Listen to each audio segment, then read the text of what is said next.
Hello everybody, this is Tamiko the Dirty Gardenista coming to you today. I wanted to do a video. It's like 7 o'clock in the morning. I do apologize, it's so early. But I know yesterday, this is my squash plant that I am showing y'all right now. I know yesterday when I went and I peeked at my squash plant, I actually have a squash showing up. So if you think about it, females are always capable of producing offspring.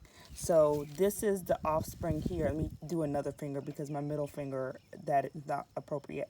So female are always capable of producing offspring. And if you noted with some flowers, sometimes the females will produce offspring, but if they're not pollinated within a certain amount of time, you'll notice that it turns kind of brown at the end and it starts to rot.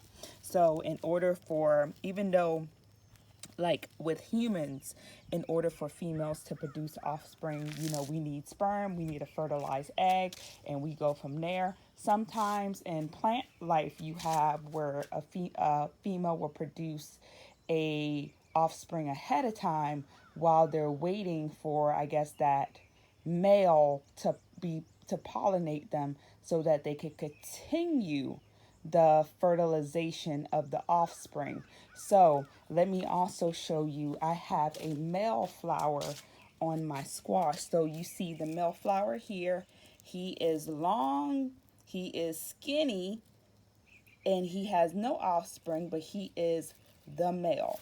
So I have been reading where people will cut off the males and they will put them in their refrigerators, and then that way when they have a female with the offspring that is in need of pollination and no males around, then they will take that male flower that they've saved in their refrigerator and they will use the pollen to pollinate that female flower. So I'm trying to pop this open now, but it's kind of hard because I have a phone in a hand and I'm trying to pop it open with my other finger. So I'm gonna put my phone down so that I can so I can open the flower real quick. So you're gonna be looking at dirt.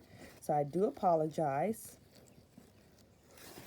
Okay, so I am back. So here you see, again, the male is a stick. So you see him there. I have a Q-tip in my hand.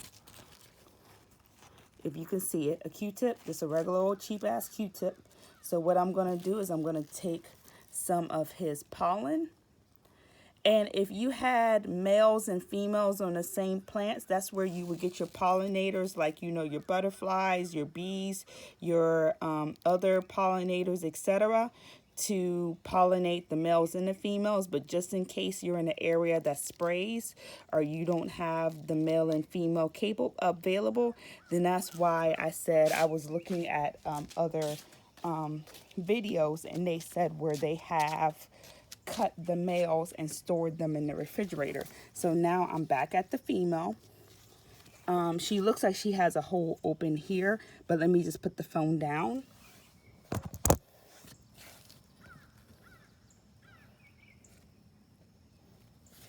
Okay.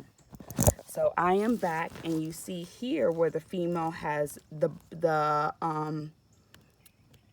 hole or the bloom or whatever. So what you would do is, I got the Q-tip that I took from the male flower, and then I'm just rubbing it in the hole to pollinate her. Just like, say for example, humans, you need a male to produce an offspring. So you got the male, that's a stick.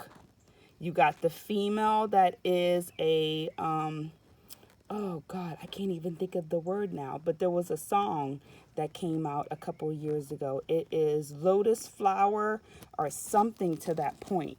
But you just take the male, and actually sometimes what I'll do is I'll go back to the male, which I'm walking back to the male now. I'm getting some more pollen from him.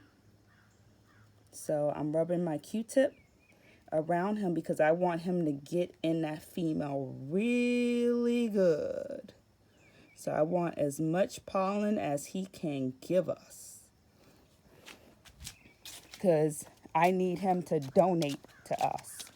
And then now I am rubbing as much as I can around the female, and then that way then the flower and the blossom or the offspring will continue to bloom. Other than that, that's it. Y'all take care, okay?